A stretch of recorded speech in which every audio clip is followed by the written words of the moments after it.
Shaikh, most of it during the lesson. Okay, this is because that's where the main interaction is going on. So just again, to review right quick, we have active listening. What is somebody tell me, what's active listening? It's just a quick review, let's go. Active listening is being engaged with the class. Engaged. How do you become engaged with the class? You are engaged in the class by... Not wise. Pay attention. You be on toes. Right? Go ahead. You are paying attention by looking at your shaykh. That's one way. That's true. By paying attention, there was a poem that they said that when we talk and we get ready, when the shaykh comes in, we turn our heads and we only look at the shaykh, right? To follow that person. Because that's an activity.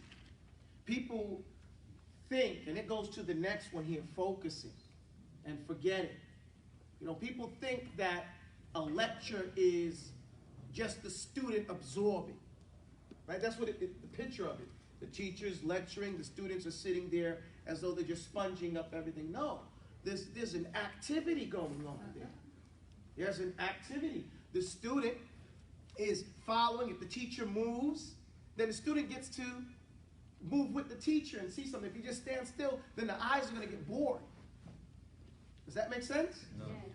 Now the things that, like again, then there's an engagement, there's a banter between, it's not a khutbah. So there is a conversation going back and forth. Because if someone doesn't understand, they should say, well, no, I don't understand. Well, what about this? Then the other thing. Now we go to the next one, which is focus and forgetting. Now, last time I mentioned focus, I didn't really talk about focus. What does focus mean? Putting all of your attention on the teacher and what he's saying. Focus. Follow one course until successful. How many times do people start doing one thing and then leave that, do something else? Never finish that other thing, right? This is one of the biggest failings of students. Now, oh, I started studying this. So, did you finish anything? What have you finished?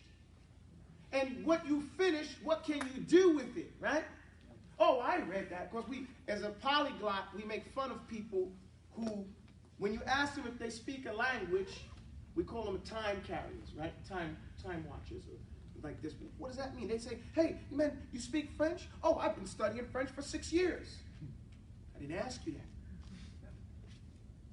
that. I didn't tell you, that didn't mean anything. Can you speak? Does that make sense? Hey, you studied usul fiqh? Oh man, I studied usul fiqh back in when it was fiqh. Way back, before it got to Q&H. Do you know it? Man, I remember the teacher, he used to come from over here. Does that answer the question? You guys get my point? Yes. Finish. And not just finish and get through with it. Because sometimes the mentality is, if I just come to the class, something happens. Time changes, but that doesn't mean anything changed. Does that make sense? Yes. So we have to make sure that the change in time is a change in understanding. Of course, this is gradually. How? We follow one course until we are what? Successful. Successful means that not only did we complete it, but we're able to do something with that. We have some level of competency. We may not have the level of competency that we would have liked to have, but we have more than what we had yesterday. Does everybody follow what we're going through here? Yeah. Okay. So, Progress. change does not mean progress. That was a famous statement they used to say. Change does not mean progress. Okay, so you have to know the difference. I mean, I'm better than I was yesterday. Alhamdulillah. And that's what every day, the next one is forget. What does forget mean? Okay, forget what you learned before, forget what's going on outside, right? One of the things you have to forget is limitations. Okay? One of the things that you have to drop is limitations, especially our people. Because limitations have been taught to us. What do they call it in colonialism? Tying the chain around the elephant's leg. Do you think that elephant, that grown elephant, can't pull that thing out the ground? I'm asking you. Yes. But Why doesn't he? It's been conditioned. He has been conditioned since a small elephant to believe that he's limited when that hook is on his leg. So as a big elephant, he doesn't even try. Wallahi, we have been taught a lot of limitations. We have been told that our ability to learn is like our shoe size, set. They ain't gonna get no bigger. And that's a lie. So we have to forget all that stuff and come to the class with an open mind. The real deal is from Allah subhanahu wa ta'ala. You are going to continue to learn until there's nothing else you can learn in this dunya and you die. When you cannot learn anything else anymore, the angel of death takes you to another dimension and you start learning in that world. Does that make sense? Yes. So now that's the proof that I'm using to you that you can learn and will continue to learn every day of your life. Whether you're conscious of it or not is the difference. You know, unconscious things happen to you. You don't appreciate them so well. You don't know to use them. You see this in training sometimes. Everybody see that little karate, they have a new kung fu kid or karate kid where they have the guy takes and he puts his coat on because he keeps putting the ground. And he's putting the coat on, and he's actually learning a block. You know, but he doesn't realize it. You know, all the kung fu movies do that. They make you sweep the floor or rake something and you're actually learning a process. You know, and I say that is cute, but that's not realistic. The better way to learn is to tell them this is what you're learning. The learning objective is why? So you can focus on it more. Yeah, you're still putting the coat on, you're still raking the bed, but you realize that this has an objective. Why? Because now that puts intention there.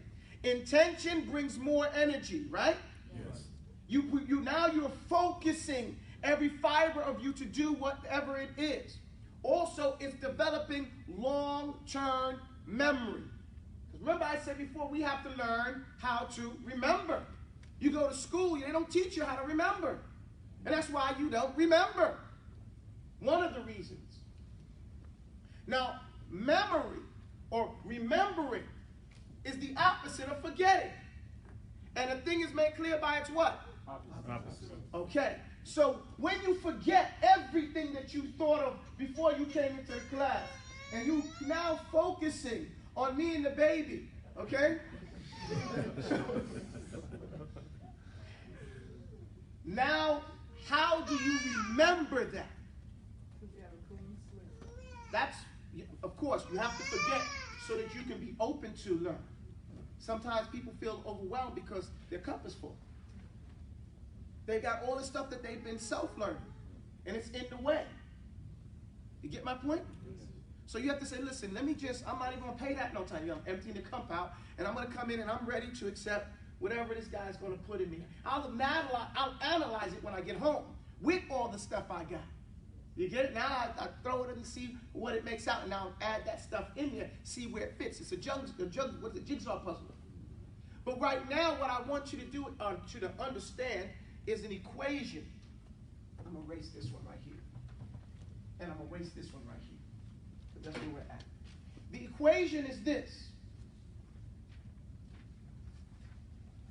Information, not right. Input. Say that.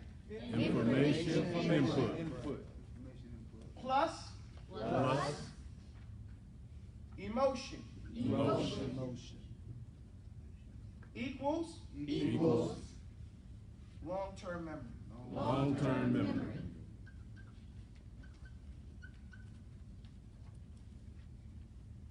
Now, what is information input? Get off my walls, pull your legs in. All right. It's knowledge? No.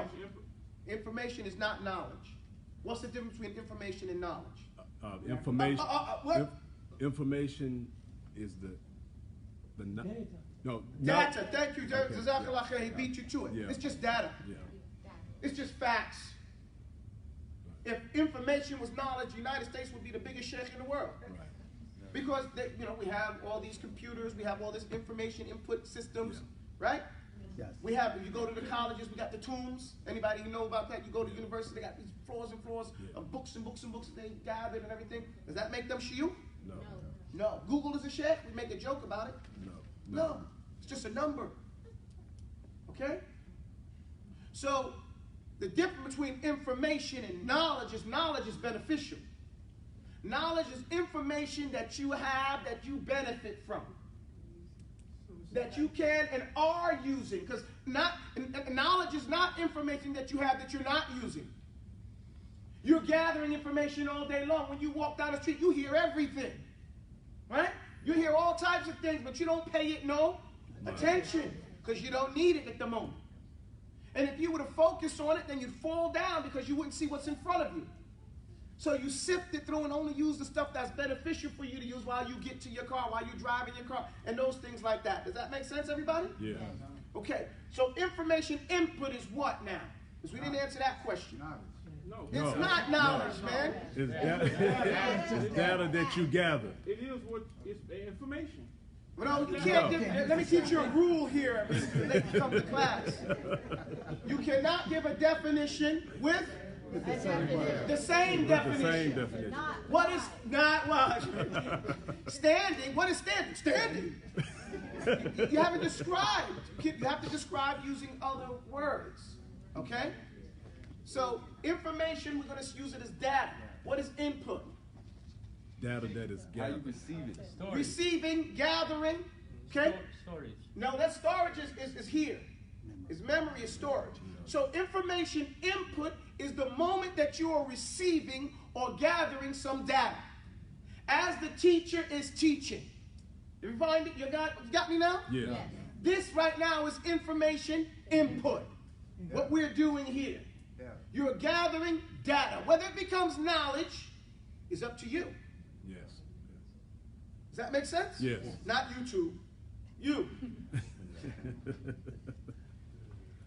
Plus emotion. Emotion. What is emotion? How you feel. Having your heart in it. Feel. How you feel. Having something touching your heart, right? Yeah. Anybody else? Okay, so what type of emotions are there? Happy, sad. There are two types of emotions. What are they? I heard somebody whisper over here. Stop whispering in class. Thank you, but I don't want two-word sentence. Give me a full sentence. Two emotions are positive and negative. Positive and negative. Or negative. So there's a positive emotion and there's a negative. Can you right? write now? Excuse me? Yes, you can write, but for a moment.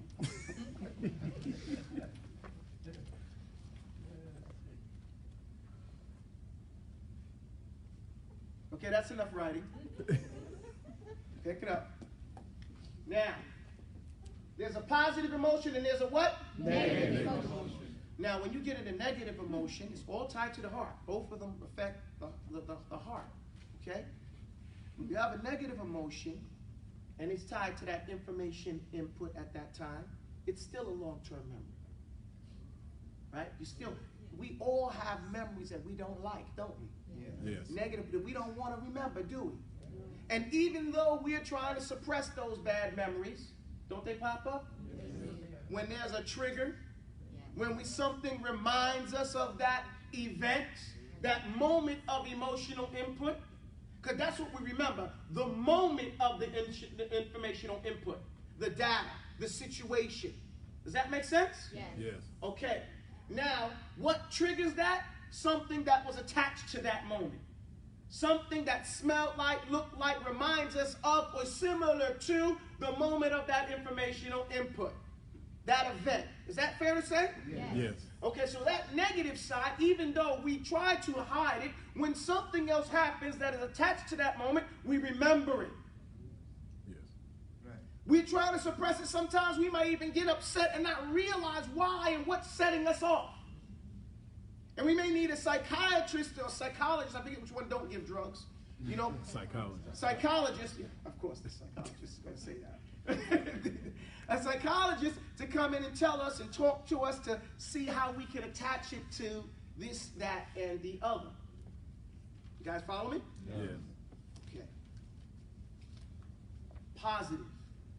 Joy. Happy, happy. Joy. You see, I did that. I did a remembrance thing. I tied into your emotion and emotional input. I know that everybody remembered that. Happy, joy. Whatever, how stupid it is, they drilled it in until you got it in your mind, right? So you can trigger that memory, right? Okay, now when it's a joyful, a positive thing, you want to remember it. Because there's this feeling, these endorphins that positively affect even your health. Okay? And they call these things gravity-defying movements.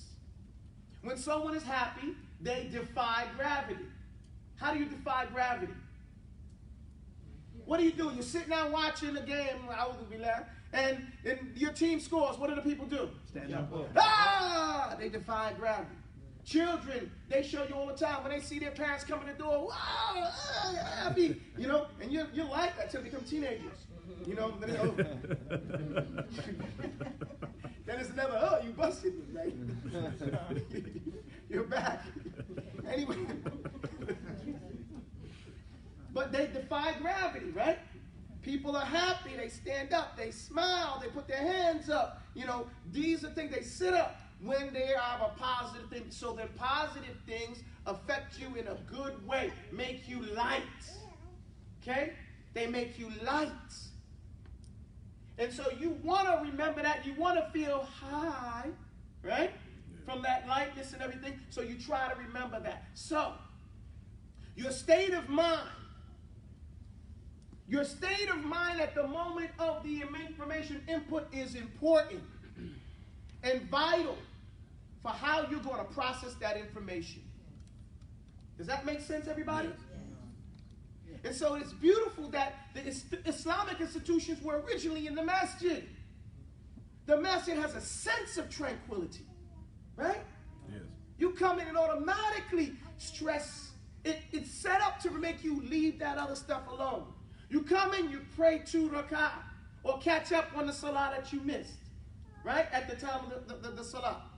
And that helps get your mind and your heart ready to come take in information. Most of us went to school and it was almost a war zone.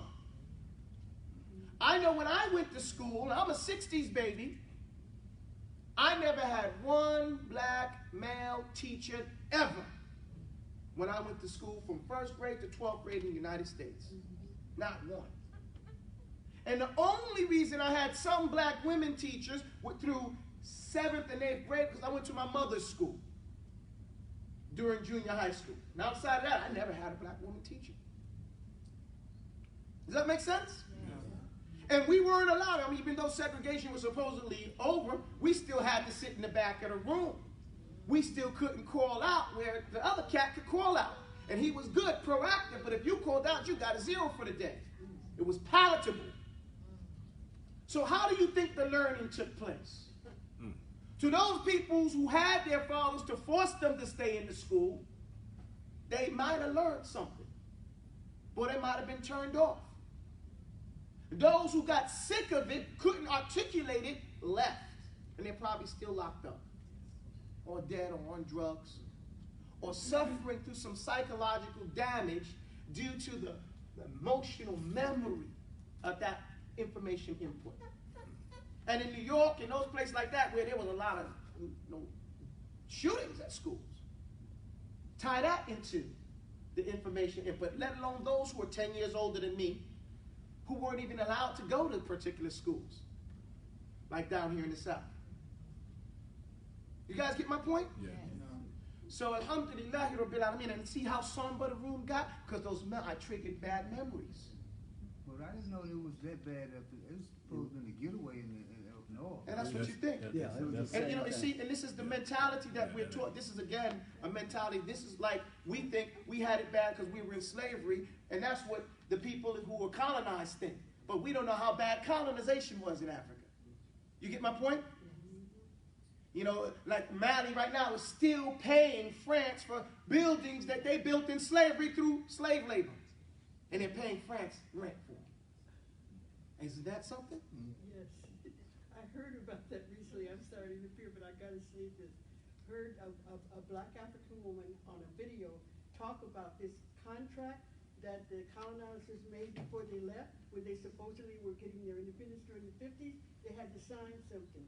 Yeah, we could talk about it, but just not, I mean, I wanted to make the point, yes, they made part of you to get your independence was number one, you had to stop speaking Arabic and put everything into French. Yeah, that's what she said. Okay, that happened all throughout Africa and these things like that. But we have to have memory of that. My point is that we all think that the other one got it better than us.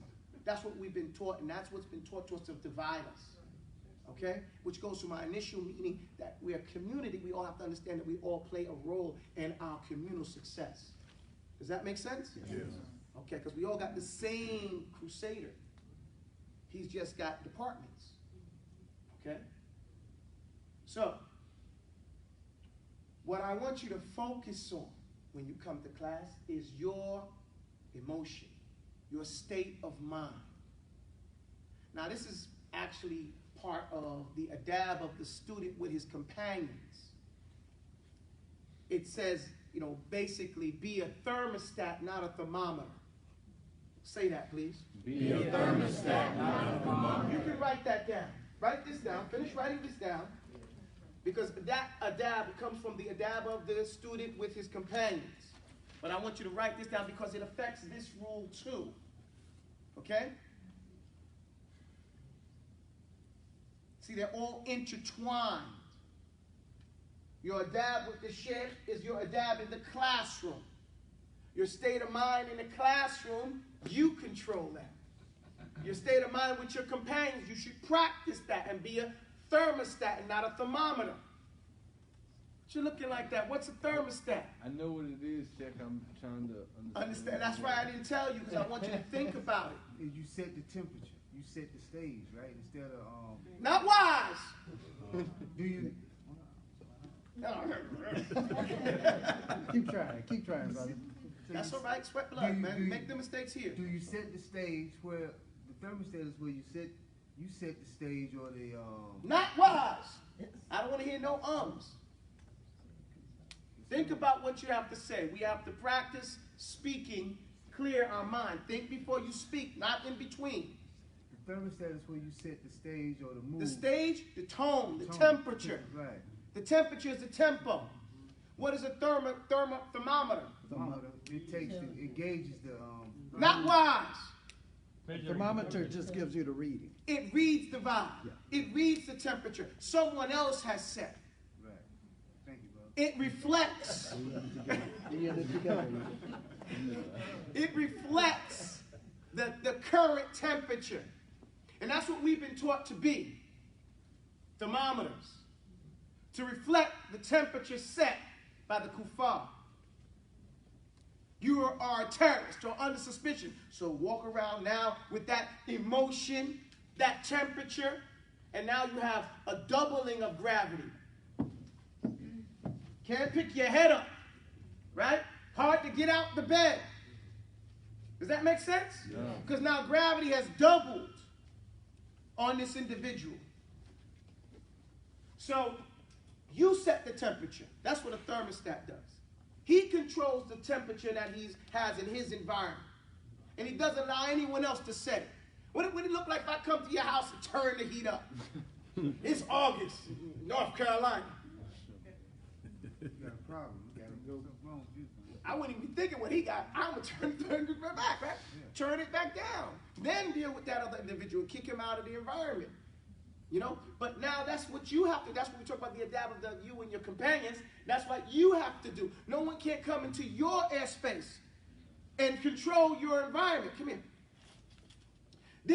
Everybody has a certain amount of airspace. It depends how far it is on who the individual is. If it's someone he doesn't like, then he doesn't even want him this close.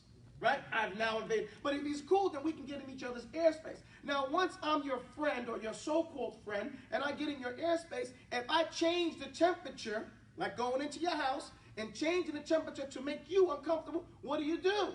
Back up. No, you don't have to back. You don't physically. He said, pull out. No. You reset the dial to what you want it to be. You control your mind. And then if the guy can't control himself, What's that? Then you get him out of your house. You get him out of your airspace. Does everybody follow me? Yeah. These are the mentalities and the manners of a talibul ilm. And we say a talibul ilm, but it's anybody. Islam has come to preserve and protect, prioritize and always respect my deen, my mind, my wealth, my honor, my lineage, myself. Just in doing that, you've preserved that, haven't you? Yes.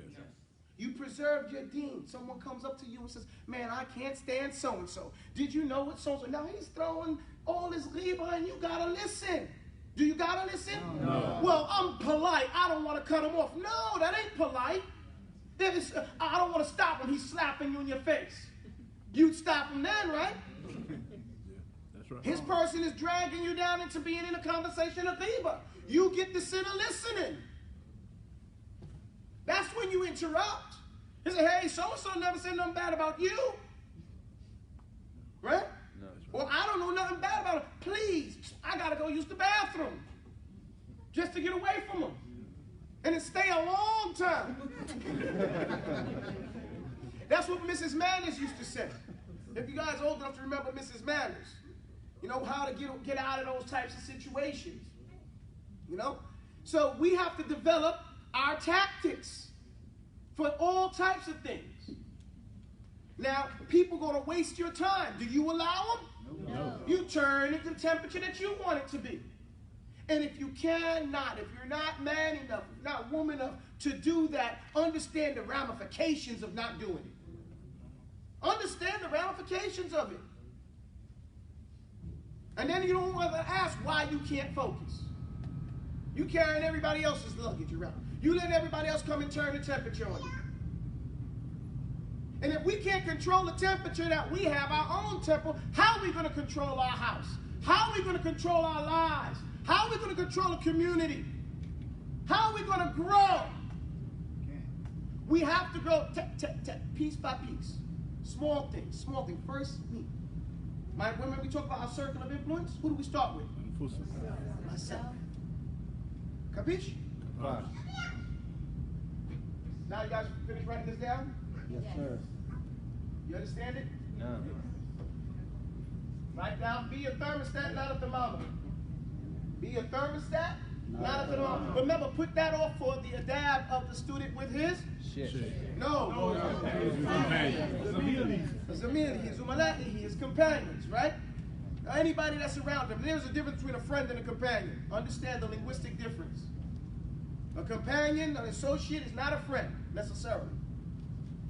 Next one, be prepared. Everybody remembers that. What does that mean? It means to come to class. Not wise.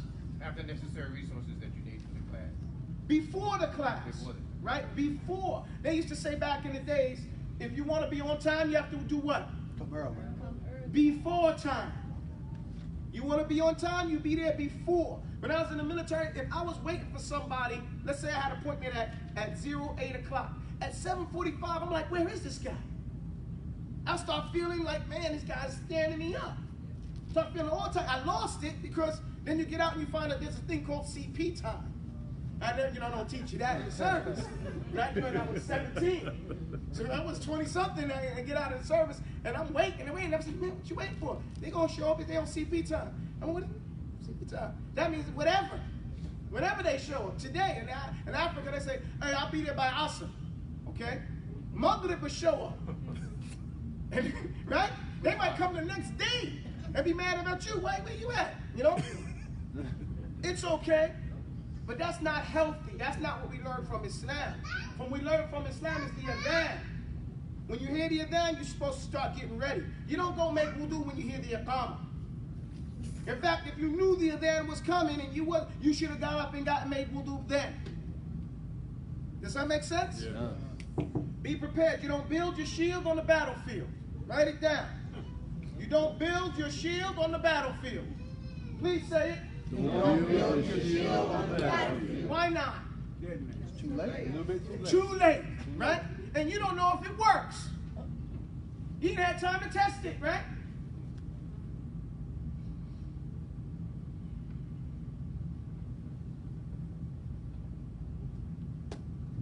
This review going too long. Let me get off this. Listening and following instructions, okay? What is that?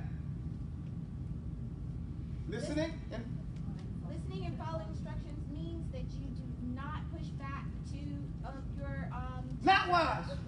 Your teacher. If he tells you to speak up, you speak up.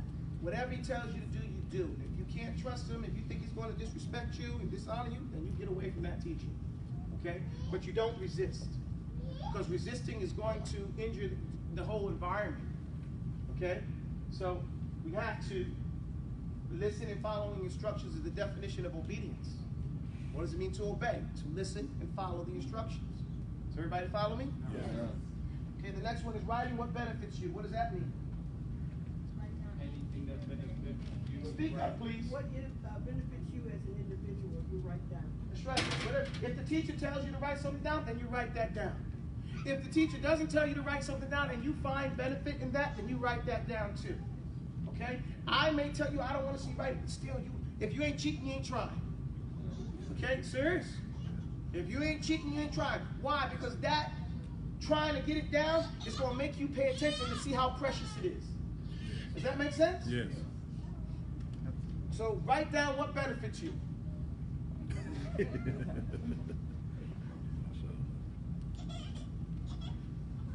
Sarcasm, slandering the share. We understand that. We got to stay away from this particular type of thing because it disrespects what? Knowledge in and of itself. The whole concept of knowledge. Patience with its eccentricities. What is that all about? See, what is it? Accepting who he is. Have character, don't be one, right? Sometimes people have different characteristics. Accept that. That's what makes flavor, right? Who wants food without salt? Unless you're forced to. You know, but you want some flavor, want some spice in it. And everybody has a different flavor. And so we can just enjoy that. Okay? Enjoy it. It'll help you pay attention. Do not argue and debate with the teacher. No, I did not make up that rule. Okay? Go ahead. Wasting time. It wastes time. It does waste time.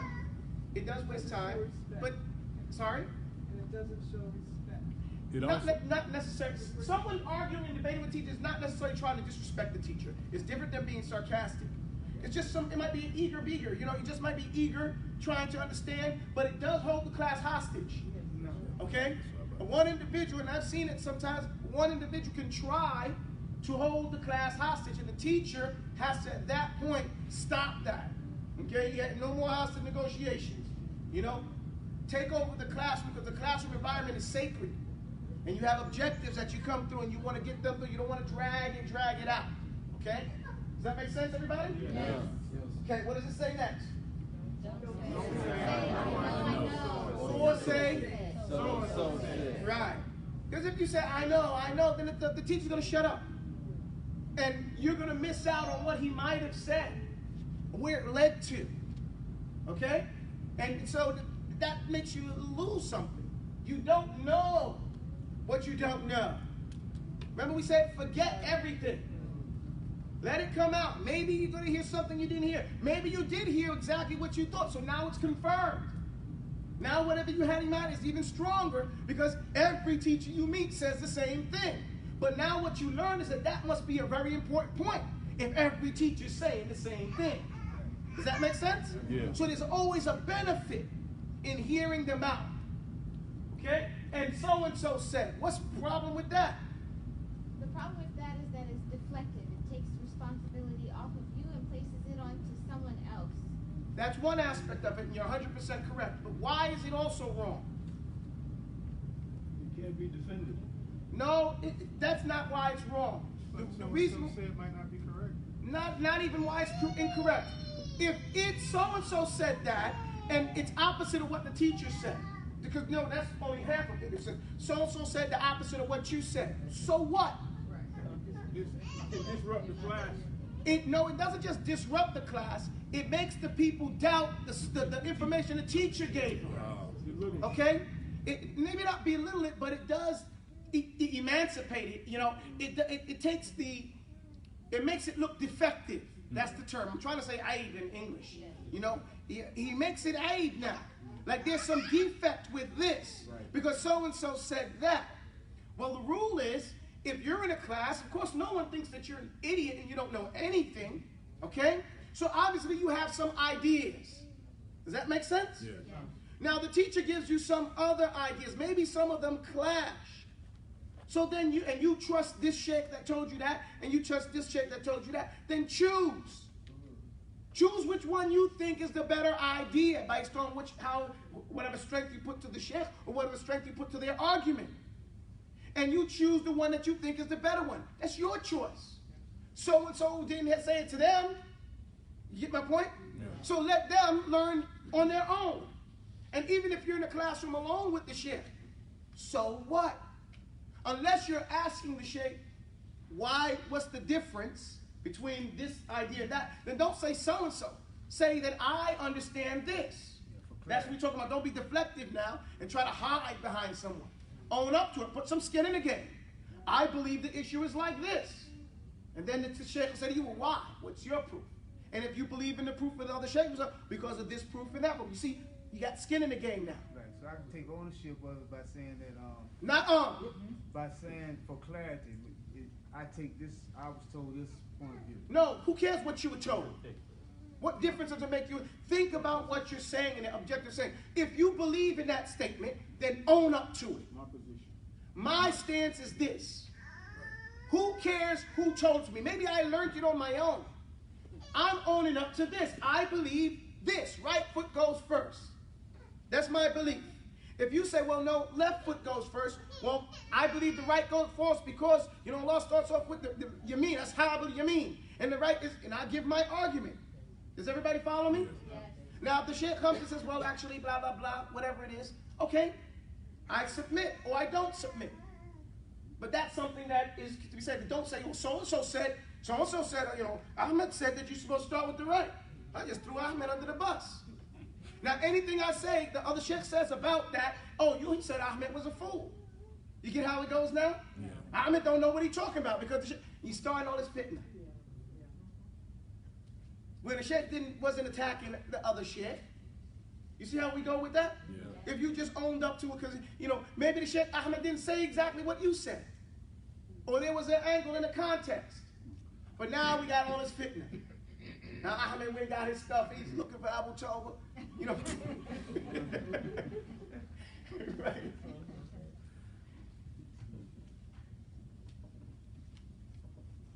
Most important rule. Please read it. Make dua for your teacher. Why did you make dua for your teacher? Man, you guys got quiet. For the time that he spends, teaching us, that's the least we can do. We want to continue to benefit from the And preserve our service, shit. bro. It's how you pay your teacher back is by making dua for them. Okay? You cannot pay financially for anything that you learn. Anybody does anything for you. That's that quid pro quo, that doesn't work in Islam.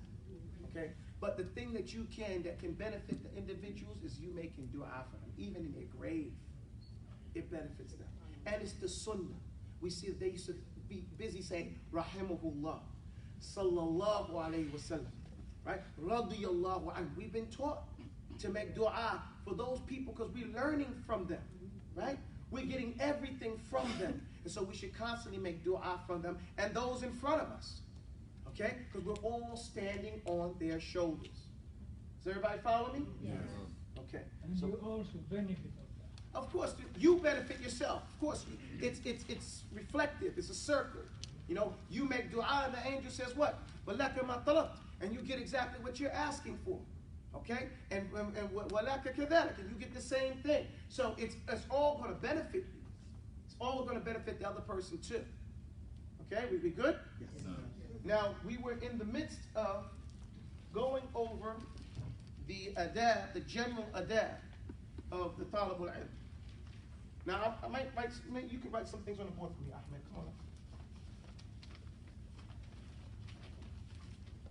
I'll split here.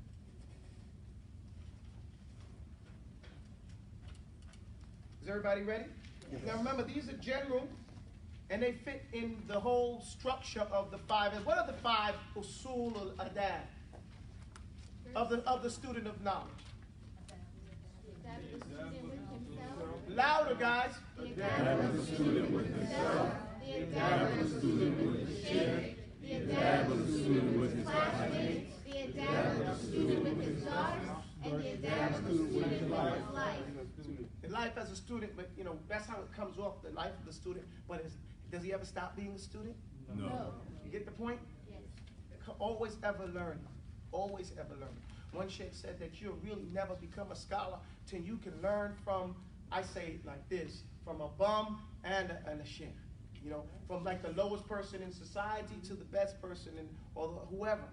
Because there's always something that you can learn from somebody. Let's say he's a criminal. Okay? Let's say, you know, can you learn something from a criminal? Yeah. What? What not to do? Right. A thing is made clear by its what? Opposite. Opposite. Does that make sense? Yes. When I was younger, I wanted to get married I wanted to, you know, have a whole bunch of wives. So I said, well, yeah, I don't know too much about this ta'adud. You know, I don't know about plural marriage. I better go study. I knew that much. So I went and found 5 guys that were known in the community to have the most terrible marriages. I did. And I went and I started to say, can I interview you? I want to, you know, learn about this. I was living in Missouri at the time. So I started to interview, and a couple of people knew what I was doing and why I was doing it. They said, well, why you go to that guy? You know what I'm saying? He had a terrible, you know, relationship when he had this, that, and the other thing. And I said, you think he did that on purpose? You think he planned for it to be bad?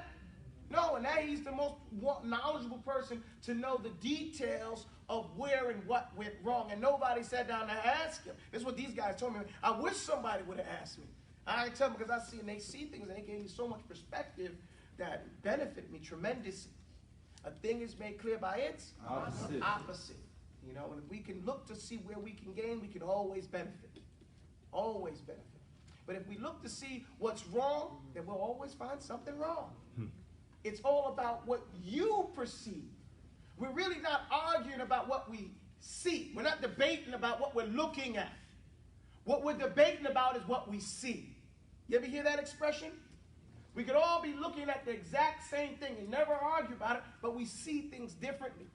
There's an athar that goes that Isa ibn Maryam was walking with his companions one day. And they passed by a jackass, himar. It was dead and it was drying up.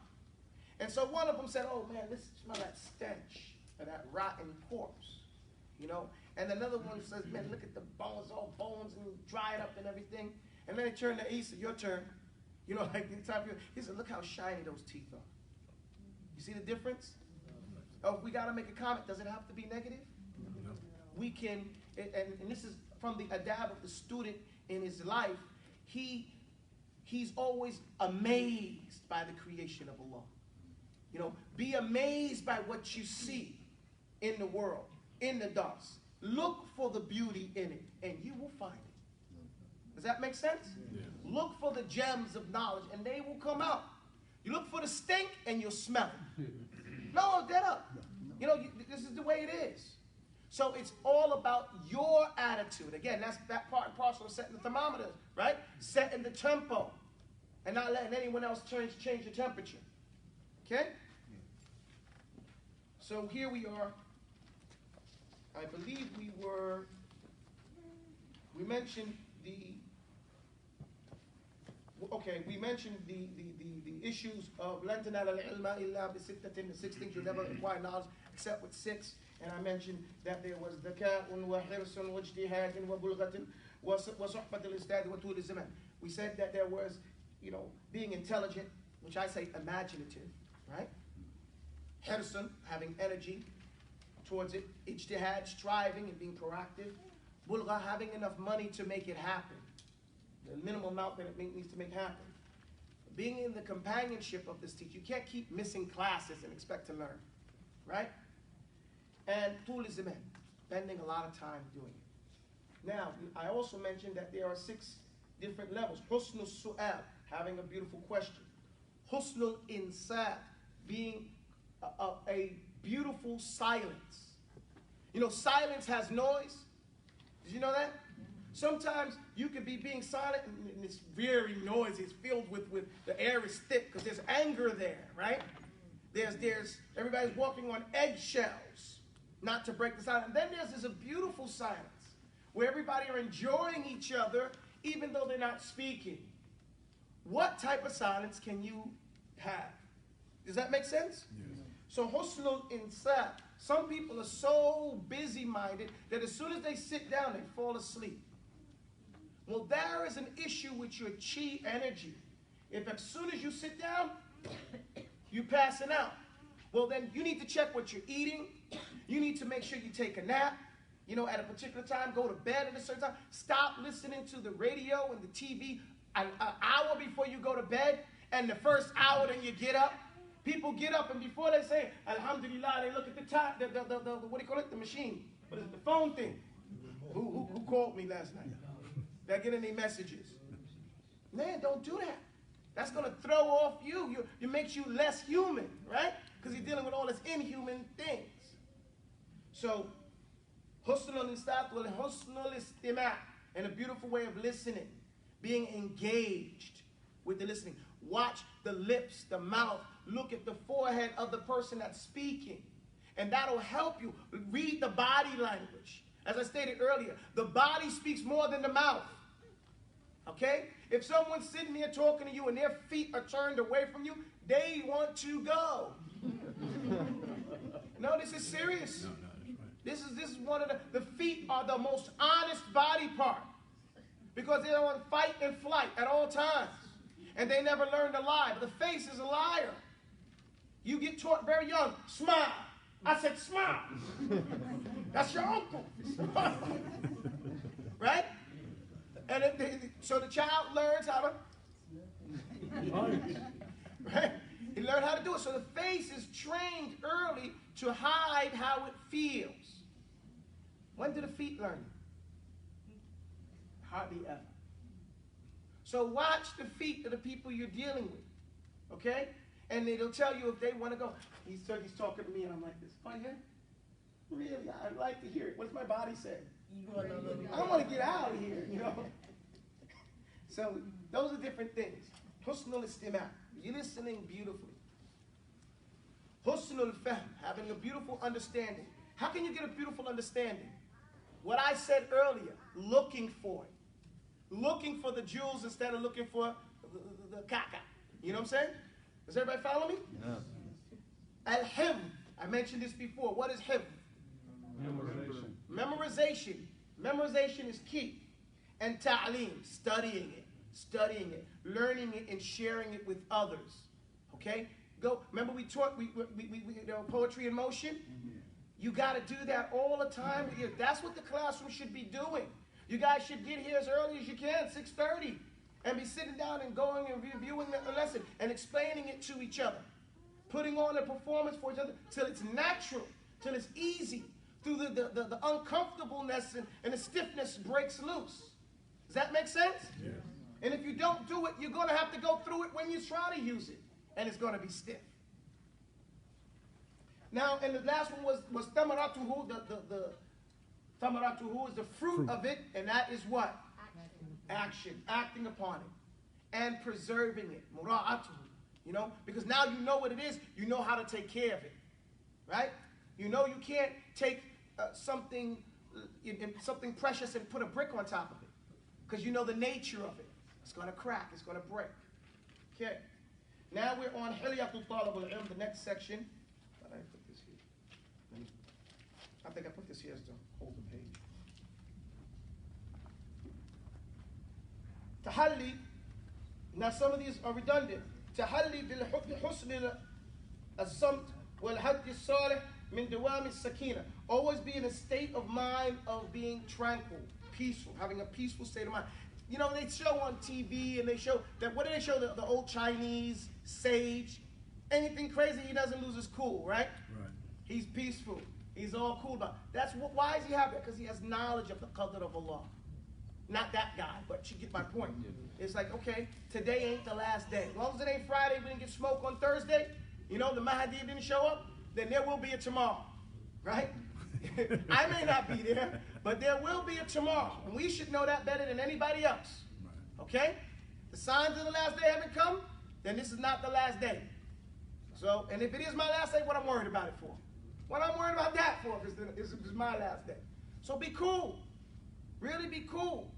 take deep breaths and enjoy not knowing what's going to happen next. Okay? Does that make sense, everybody? No. It just because it's different from what your plan was doesn't mean it's going to be bad.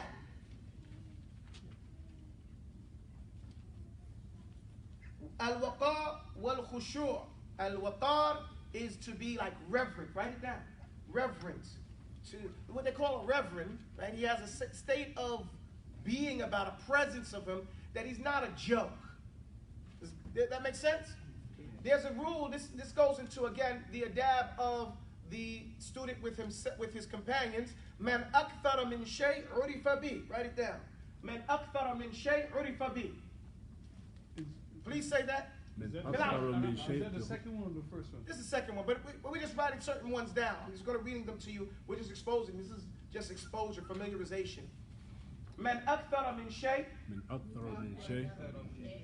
Shay. Make it a little bit bigger. Don't erase again. Just write it. Man akthara min shay urifa bi. I'll explain it. Whoever is known, whoever does something a lot, is known by that thing. Does that make sense? Man akthara min shay urifa bi. Umar ibn Khattab said this. He said, whoever does something a lot, he's going to be known by that quality. If a guy is always joking and playing the fool, what are you going to say about him? How are you going to describe him? He's a joker. The foolish cat, right? The guy's always joking. If the guy always looks like he's coming from his funeral, then you say it's the serious guy, right? The somber guy. You know? So the talibul ilm has to have a balanced state of being. He has to be approachable. He can't be so scary that nobody wants to come up to him, because people see you, they want to be able to come up and talk to you and ask you a question. Hey man, I noticed you, and they see that you got a good disposition about yourself, reverence and khushu', right? A state of mind, and at the same time you're peaceful, dawam as-sakina, then I can approach you. But if you look angry, you look upset, you look unapproachable, you walk up to me and I'm looking at you like, you know, are you Salafi? You know, that's the mentality. And no, but I was going to ask you. Now I don't want to ask you nothing. What about it? No, you know what? You know, now it's a problem, as opposed to having a demeanor that's open for reflection and conversation. You get my point? Yeah. Have a good vibe. A vibe, a good vibe. You know, that you, an approachability. Okay? An approachability. So, this is being humble, having a humble state of mind, and keeping up the mahajja. Here, I put a footnote here. Mahajja, at-tariq mustaqim. It's to have always sticking to the apparent way of the sunnah. Stick to those things that are clearly, you know, part of the sunnah, and stay away from things that you don't know for sure. Doubt does not count, because it is not pure. Just on that part right there is enough, just for what I'm trying to make. Doubt does not count because it is not pure. It's not 100%. So, da'ma yuribuka ila ma la yuribuk. The Prophet ﷺ said, leave that which makes you doubt for that which you don't make you doubt. Now, maybe that's a bad translation. Let me retranslate it or interpret it. Don't do things you're not 100% about. Does that make sense? Don't do things that you don't. If you have to answer, I don't know, I'm not sure. If someone could come and shake you on your activity, then don't do it. But even if you're doing it because you saw your sheikh do it. Let's say you went, because sometimes we see the shiur and we say, well, I'm going to do this. I've been following the way Sheikh Abdul Razak Afifi did the tasbih since the 90s, since like 96. Because there's no real hadith on exactly how to do the tasbih, right? How to do your fingers. So the way he did it, I still do it. So if someone says you can't do it the way, I'm good. I follow the sheikh. You know, I'm all right. Or the other ways, I don't know, but I'm following this way. Does that make sense? Yes. So leave those things that you doubt, and it doesn't mean you always have what someone else might think is to be pure, but as long as you're sure, then do it. Follow me? Yeah. All right. The nawaqid, these are the things that take away from the ilm. If sha usil, now write this down. I'm gonna write it in English. I'm gonna say it in English. I'm gonna say it in Arabic, but I'm gonna write it in. You write it in. Erase that. Write reference. Erase it. These are the things that take away from your character. Spreading people's secrets. Just say spreading secrets. And then here, the Shaikh also said, and telling other people what they said about, just telling other people's, carrying tales to somebody else. Someone tells you something in confidence, you go and tell the other person what that other person said. Does that make sense? No. Yeah. That's different than just spreading secrets. Because you spread secrets to people who may not be involved, but now you're spreading speech between people who are involved. Okay? So passing messages or oppositional talk between people.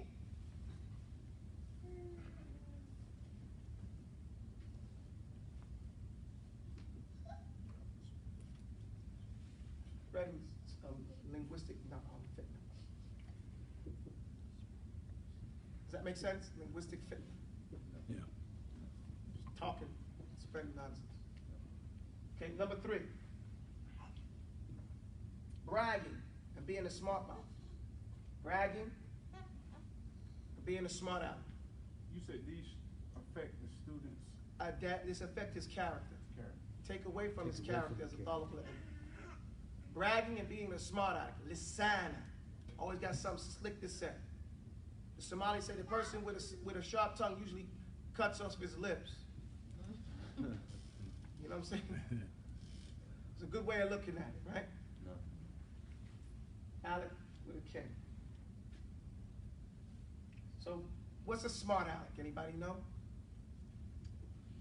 Smart aleck is usually someone who's very sarcastic. Sarcastic. They always got to have the last word. They always got to try to make a joke about it, being inappropriate.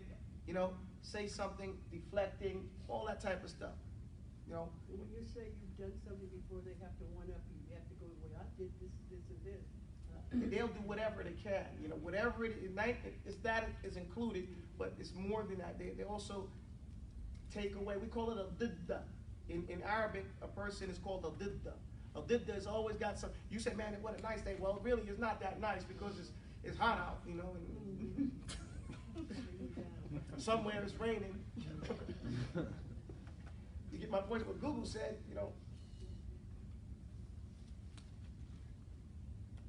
playing around too much. Kathratul mizah. Joking around too much. Because then the Prophet ﷺ said the beginning of animosity was saying jokes. I was just joking. You get it? The beginning of animosity is saying a joke. I didn't mean it. I was just joking. Joking too much. Or I would say joking when it ain't funny for everybody. Okay? It ain't a joke if everybody can't laugh at it. That make sense? The beginning of animosity is joking. The Prophet ﷺ said what could mean that the beginning of animosity is joking. What he meant by joking is telling a joke on somebody else and saying you only playing. You playing around with somebody.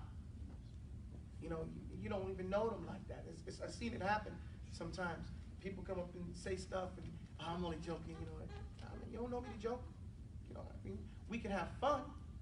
We can make education fun, but we're not playing kid games. We're grown people here. Does that make sense? Yeah. Fun is different than playing games. If that makes sense what I'm saying. There's not just that. Children are playing. And even all type of play should be education. Did you know that? Yes or no, guys? Yeah. No. A lot of people don't understand this. Why do you get your daughter a baby doll? And why do you get your son the, Honka toys, the Tonka, whatever it was? Tonka trucks. Or the Tonka trucks. Why is that? Why? Why don't you get your daughter the Tonka truck? And get your son a little baby doll and he can change a diaper? I mean, some of these people do that. Yeah, some of these faggots, they do that. That's exactly what it is. But the reality is, we normally, sane people, get a doll for their daughter and the Tonka toy and the rifle and the building blocks for their male children. Correct or not? That's correct. Why? It's a means of socialization. A means of socialization. Speak little words, I'm a grunt. It's a means for which to teach your not wise. To teach your sons and daughters certain gender roles. Roles is the term I wanted you to put out. I understood what you're saying, but I was just making sure that you understood We're talking about roles. So we're teaching them through play, right?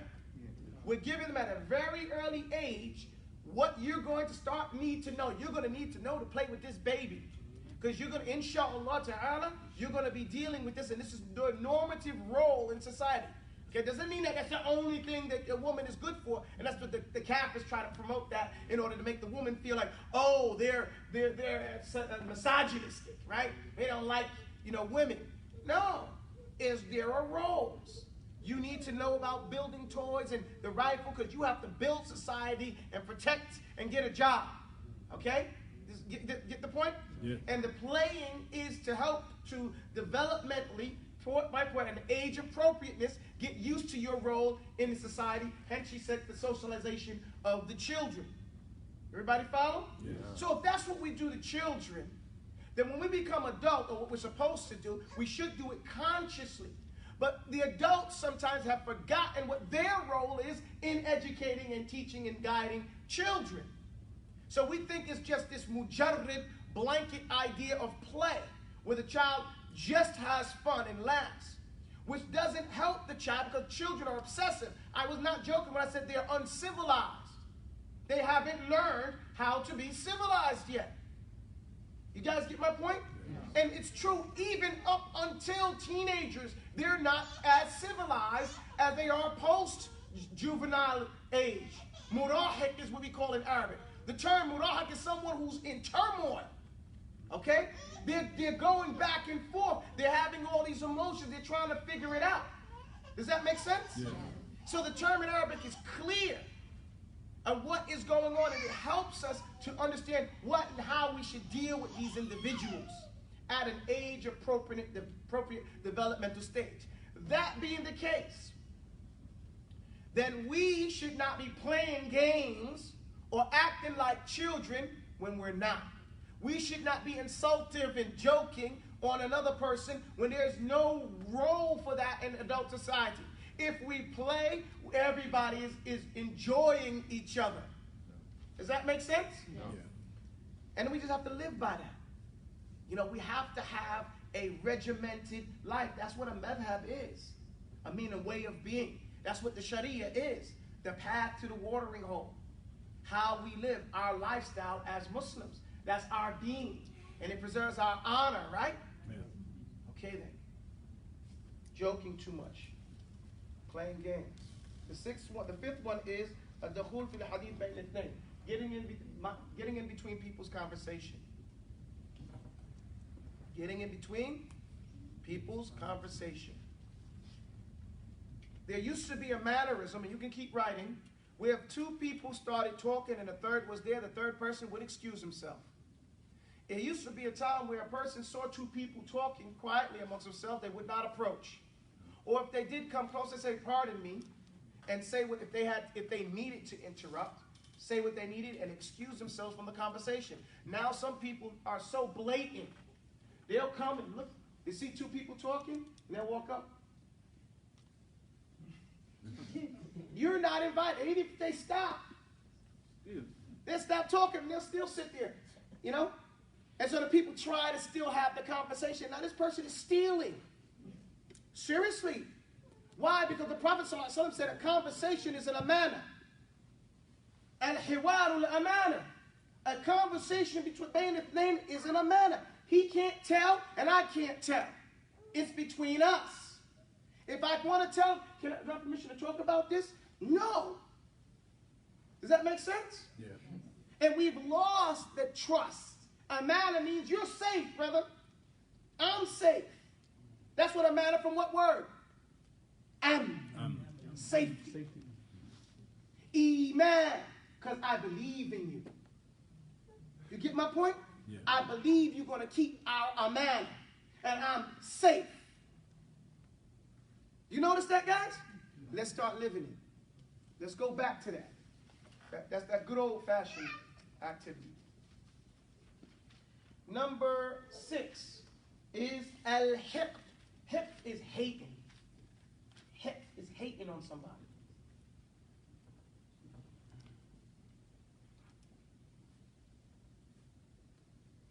Should we understand that as envy? next one is envy. But I'm not even going to call it envy. It's hasad. It's another form of hating. Hit is like you can't stand somebody. Okay? Hit is strong. Strong dislike. To the point it affects how you deal with them justly. Hikta is an Arabic term, but I want to explain it in English. It's like, yo, I can't stand so-and-so. What that got to do with anything? You know, now you change the temperature, because you don't want to be fair because so-and-so's involved. And you can't stand so-and-so. And you're so bad about it, you'll tell the people that you're dealing with that you can't stand them and to take away their rights or whatever it is. I'm not going to serve this person, or I'm not going to do this, or I don't want to be involved. You get my point? Yes. All because it is hatred. And this don't serve nobody but Shaitan and the Crusaders. Seriously. Because now you hating on each other. Guess what he comes saying? I hate him too, brother. You should have, right? I ain't never liked it. You the man. I got your back. You know. Say the word again.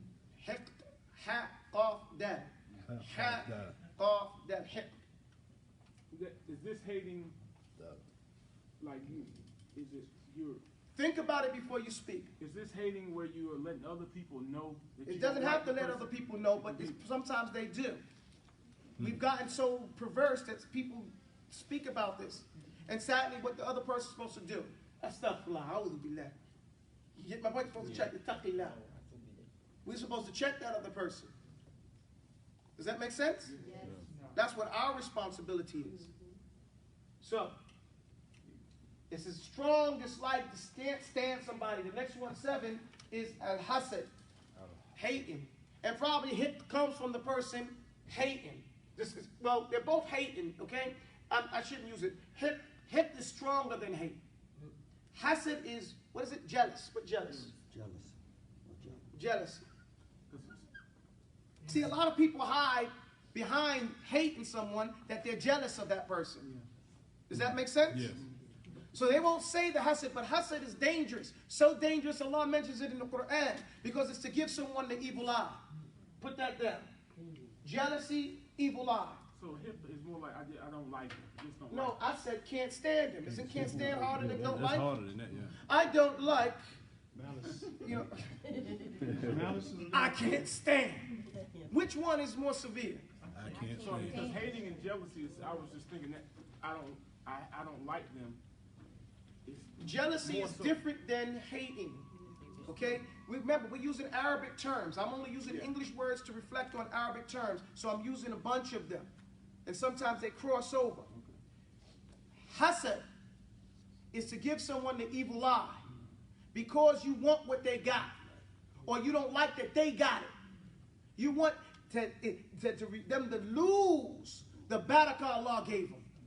You really mad about Allah that He chose so-and-so for what you wanted. You get the point? Yeah. But you can't say you got a problem with Allah, so you say you got a problem with the receiver. So where does envy come in? Envy is just another term that people use in English to describe jealousy. You find it in the sources under jealousy. To be envious, meaning you desirous of what the other person wants. But it doesn't express the Islamic term, whereas hasad is you gave them the evil eye. You're at the point like you're making and hoping that they lose that thing. Whereas het is you just can't stand anything about them. You're not even making dua against anything they got. You just don't like him. It's now personal. You get my point? Just on that individual, where the hasad is on him and his things. But here, envy could be a good envy and it could be a bad envy. You're using an English term now. Envy is not an Islamic term. We're talking about hasad now. Yes, there's 2 types of hasad. But the hasad that we're referring to here, even using jealousy, is different. Hasad, like we said for the definition, is you see somebody got something and you're giving them the evil eye. Those who see somebody got something and they're not giving the evil eye, they said, MashaAllah. Tabarakallah, may Allah bless you with it. I'm happy for you. Wish I had like it. That's the other type of hasad. Okay? But that's only in 2 things. Knowledge, and that person has wealth that he's using in an Islamic way. You guys follow me? Yeah. So in all cases, hasad is liking what somebody else got. how you respond to it. If you don't say tabarakallah, if you don't say may Allah bless you with it, if you don't have that mentality that, man, good for you, right on, mentality-wise, then you gave that person an evil eye. You automatically gave them the evil eye is sometimes uncontrollable. That's why Allah's Messenger ﷺ told you, al-aynul haqq, it's real. How many times people gave the evil eye to their loved ones? How many times? And it happened in the time of the Prophet when the Sahaba gave the evil eye to their loved ones. And the Prophet ﷺ said, what's wrong with you people? Why isn't there was one of the Sahaba who was in the wash and taking a bath. And another Sahaba came in there and he's taking a bath and he saw how muscular and healthy looking the young guy was. Man, he didn't say much. And you look good. Look like a strong guy. And the guy fell out, passed out, went into a coma. He ran and got his father. They took him to the Messenger of Allah. The Messenger of Allah said, SubhanAllah, what's wrong with you people? When he looked at, why don't when you see something that you like in your brother or yourself, you don't say tabarakallah, mashallah, al-ayn al-haq, the evil eye is real. Showing that, did they intend to give him the evil eye? No. There was another incident in the time of the Prophet. A father saw a son riding the horse. He was like, man, good for him. But he didn't say, mashallah, tabarakallah. The man fell off the horse and died. Al-ayn al-haq. You guys get my point? Hasad is such a big deal that in my experience, I find that in marriages, most of the problem is hasad bainith name.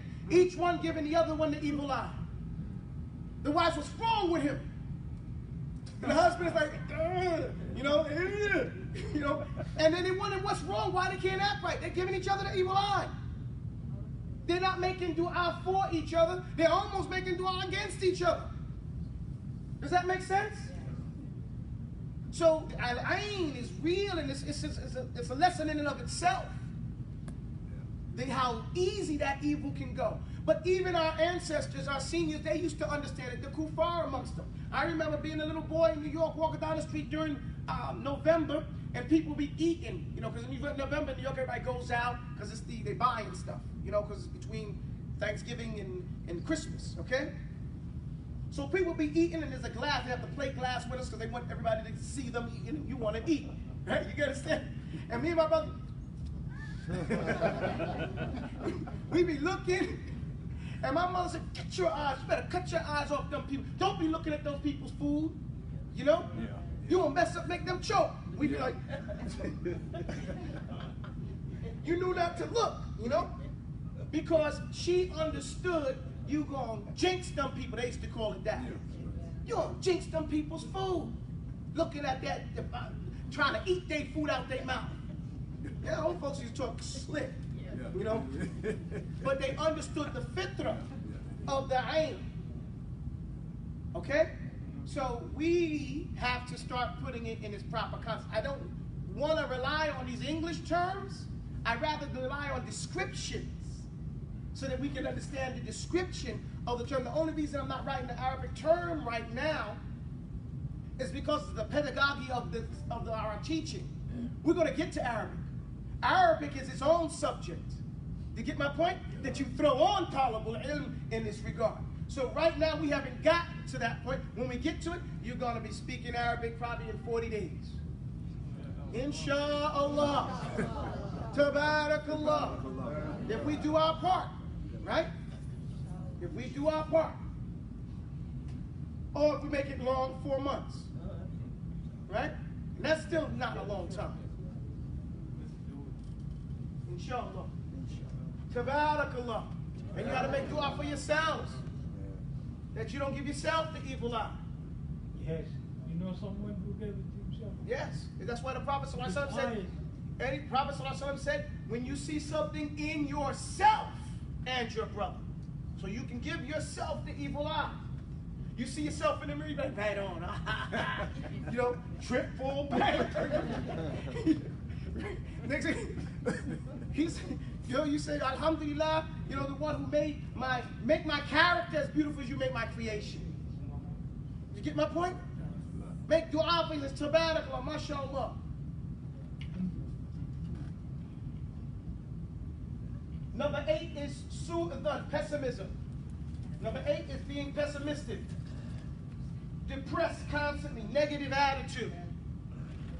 Does that make sense? Being pessimistic, negative. Don't worry about it. Spelling don't count.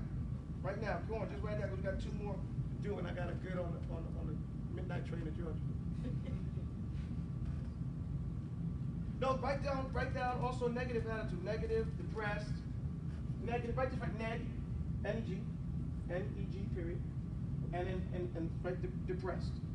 Constantly depressed. Constantly depressed. Erase this stuff here. Depressed. Do we need to know the Arabic term for, No, you don't need to know the Arabic terms. Understand the description. That's why I'm standing up to give you a description. Okay? These are descriptions. This is character, people doing things. Someone who's pessimistic, negative attitude, constantly depressed, has a problem with the qadr of Allah. Okay? This is that's what the issue is, and it affects your attitude, right? It affects your temperature. It affects what you think about yourself and what you're able to do. And if you ain't no good for yourself, who are you good for? Nobody. Except Shaitan. Because he wants you like that, because that's part of you believing his negativity. Does that make sense? No. And not believing in Allah. And it's to believe that Allah is the Kareem. He's the generous one. Okay? He's a Razak al-Kareem. So what you depressed about? Ask Allah. Ask Allah.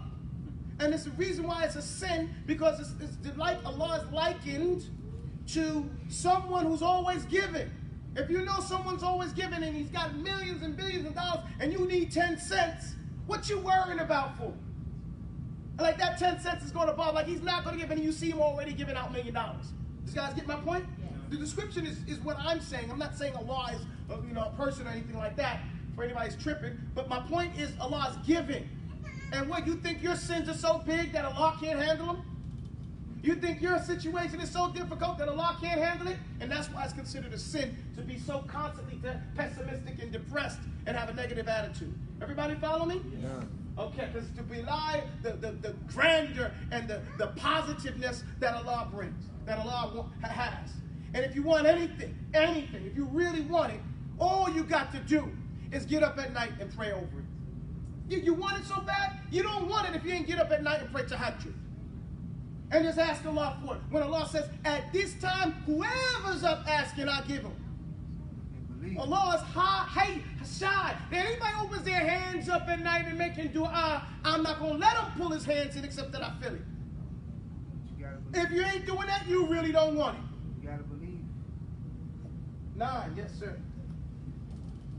Yes, not believe. Avoiding sitting with foolish people. Avoiding sitting with foolish people. The Prophet ﷺ said, be with those who make you shy. Okay, what could mean? Avoiding sitting with foolish people. This is also from the adab of the talib with his companions. Okay? The next one and the last one is spreading people's mistakes around. Spreading people's mistakes.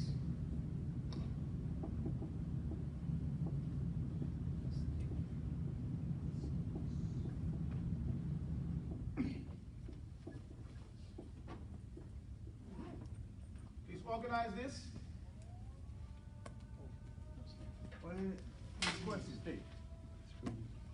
Are there any characteristics of... somebody go call the event.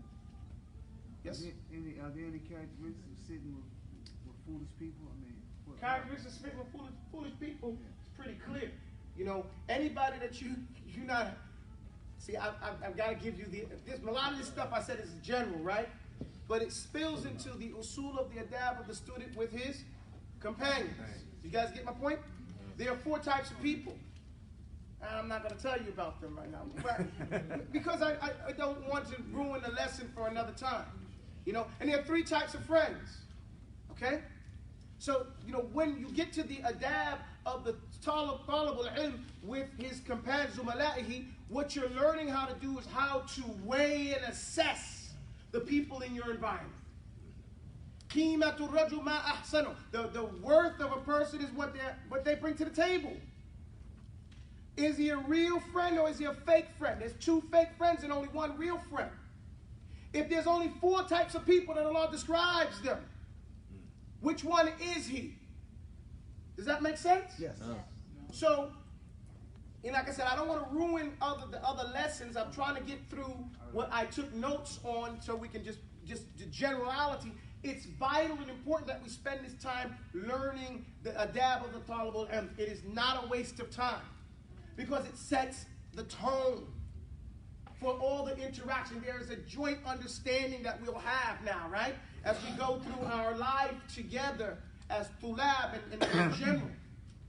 And we don't have to come back to this because everything we do is confirmative of this type of thing. Go ahead and call it down there. That doesn't work for anybody.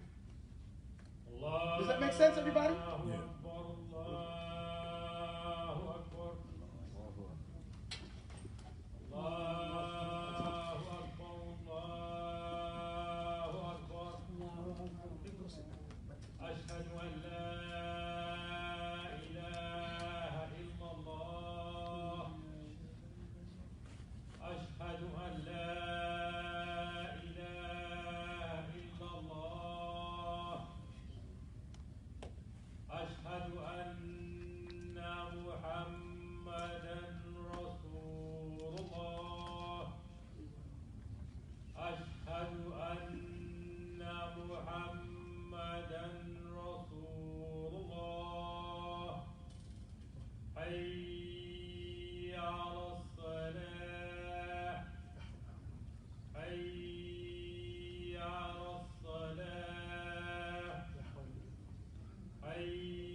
Any questions before we end today?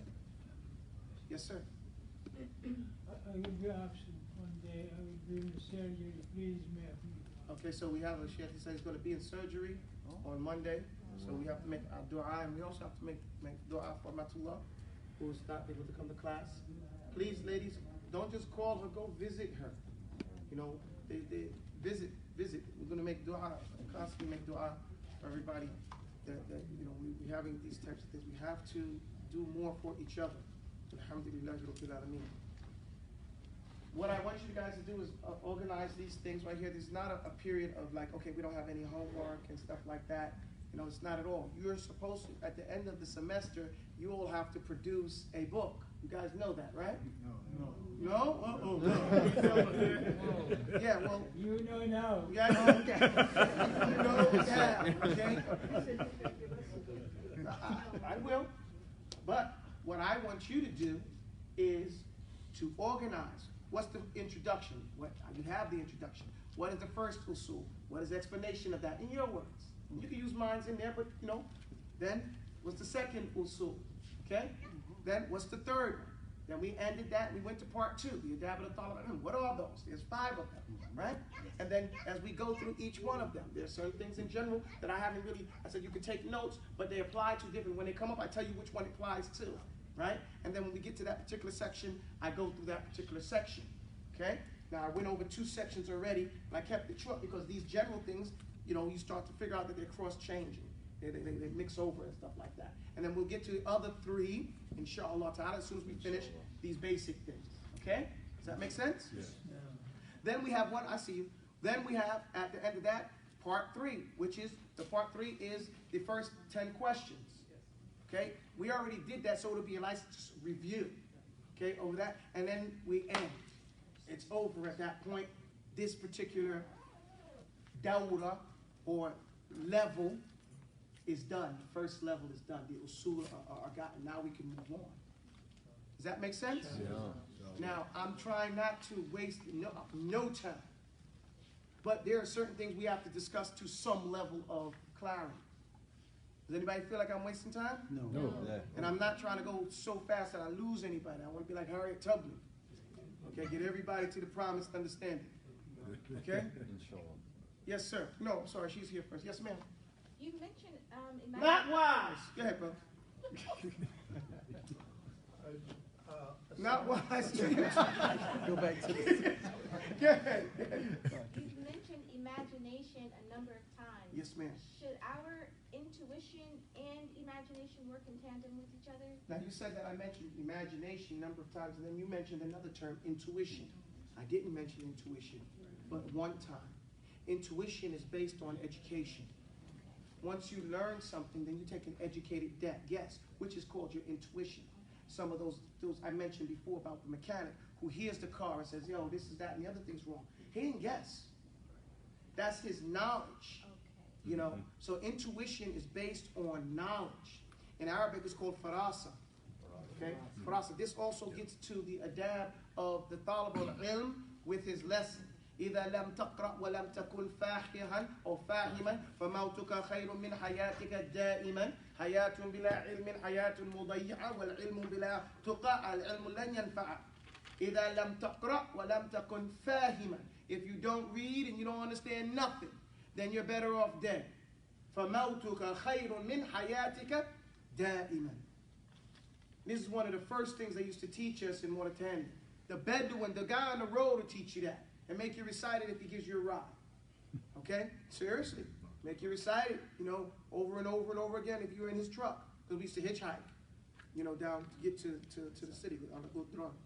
The point is, this is from the adab. Why did I mention that? Because that's where your intuition comes from. When I say mention water under the bridge, your water under the bridge is your intuition. But people nowadays, as Abu Bakr al-Baghdadi, the Khatib al-Baghdadi, he said, with their qillatul qira'ah, how little people, how not well-read people are today, think they're the epitome of a talibul ilm. You get my point? No. Where you're supposed to be reading and rereading and reading and reading. There's 9 books of the Sunnah. 9 books of the Sunnah. That is like the minimum that you should have read before you open your mouth and say, well, I'm from Ahl al-Hadith. You get my point? We don't read it. Most of us, I'm saying. Most of the people who are saying these statements. You guys get my point? Perpetrating the fraud. So, you know, the adab of the talib al-ilm with his lesson establishes his intuition. You get my point? Yeah. When you're reading the Quran over and over, you start getting the spirit of the Quran and how the Sharia of Allah is consistent. You pick up on it. Why? Because there's a beat, there's a consistency that your mind starts to see these algorithms, right? It says, okay, this is clicking, just like any other language. You start to see where things make itself. You start understanding the usul, and you see how it clicks over there. That's where your intuition comes in. And then you say, does this coincide with that? And this, that, and everything? It says yes or no. I'm sorry, you guys got me started.